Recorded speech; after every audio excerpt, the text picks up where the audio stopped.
Hey, beautiful people of the internet, how are you guys doing today? Hopefully great, and welcome to the top 5 endurance frames of 2021 and beyond. So this was a requested video by a subscriber. Their name is Guy. Shout out to you and thank you so much for your request. So all the frames I'm about to show you guys, some of them I've actually made builds on them in my previous videos, and if you guys are generally interested in how I like to build these frames, I'll leave a link down in the description, and I'll suggest those particular videos to you guys at the top right, so make sure to pay attention. As for the endgame scene of Warframe, I'm not the endgame man, I'm not an expert, however I'll definitely be throwing you guys in the right direction. Before I continue with the video any further, let's quickly talk about some merch. I have an online merch store, guys. We're selling caps, hoodies, t-shirts, and a whole bunch of extra stuff.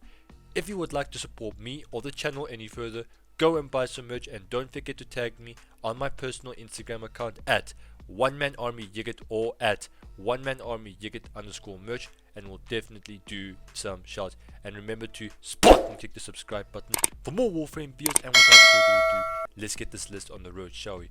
So starting off at number 1 spot, we have Nekros, aka the Necromancer of Warframe, hence his name, Nekros.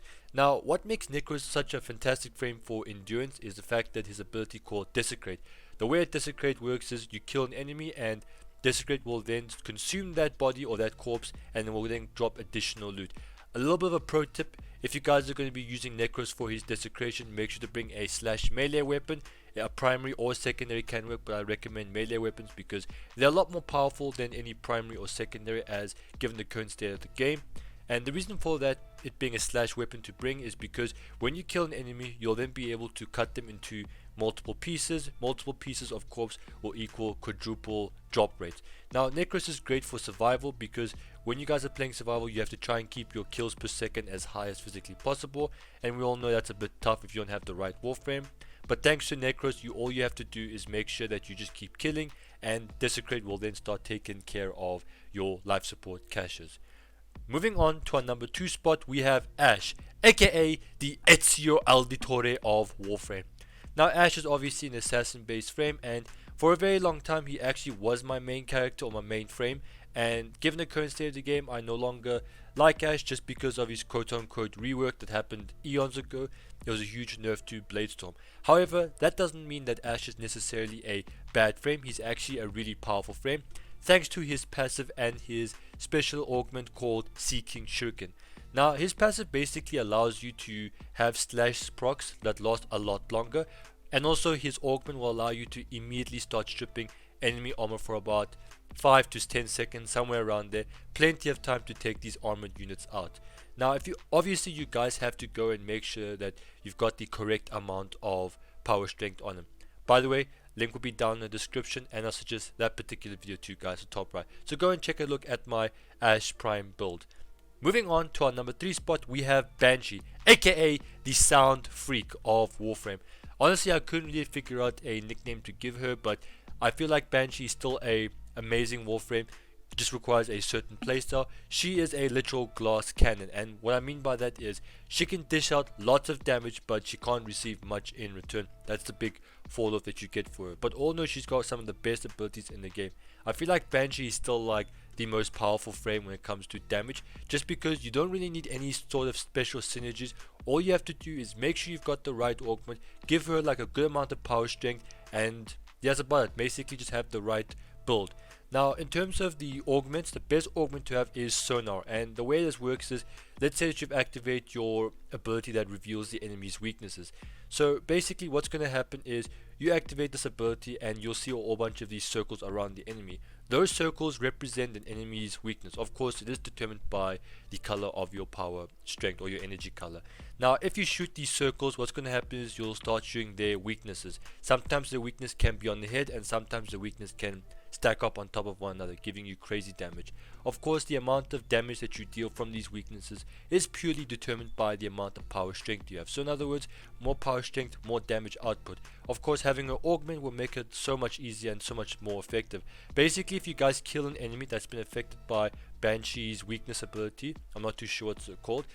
If you guys kill an enemy, what's going to happen is that ability is going to move to the next individual with having somewhat of a duration left. In other words, you can spread Banshee's weaknesses throughout the entire map so long as you just keep killing these enemies. So I recommend you guys get Banshee. However, you need to learn how to survive with it. I recommend maybe putting a helmet ability into it that lets her last for a lot longer.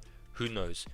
Moving on to our number 4 spot, we have Gaura, aka our literal glass cannon, just because, you know, she's legitimately made of glass and she can't really take that much without her abilities being deactivated. But let me tell you, Gaura is a really powerful Warframe because she can basically stack her damage up to infinitely and just, you know, start killing all the enemies. So there's about 2 abilities that all you have to do is just continuously cast, and it's all about positioning. But basically she puts up this barrier of glass, and then if you activate your number 2 ability, that being your damage reduction, the glass fragments, or the amount of damage that the glass does get once it's been shattered, will then be onto your damage reduction ability, giving you a lot more damage. Now that damage reduction ability can basically be able to be infinitely stacked. I've seen people take it up to like the entire millions, and all you have to do is just walk up to the enemy and just kill, just about it, just walk up to the enemy and they'll immediately just die.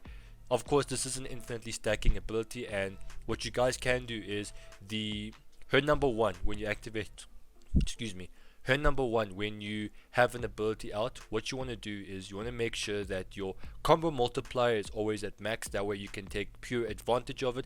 However, the critical chance and stage chance is at 0% for this ability, so I recommend that you guys can go and add some mods to your melee weapon. However, mods like Blood Rush and Weeping Wounds will not be very effective because 0 times anything still equals 0.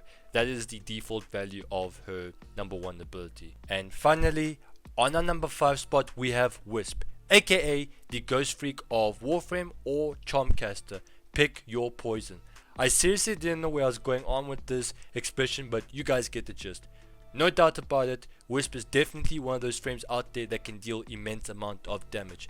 This is all thanks to the way that Surge Breach works. However, you have to make sure you got the right equipment on and make sure that certain conditions are being met.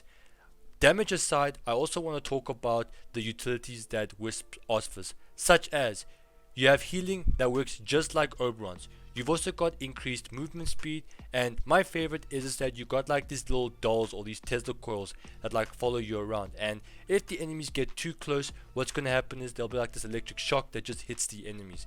This is amazing because that electric shock will then keep the enemies busy or unable to attack you. It'll just keep them stun locked and allowing you to hurt them.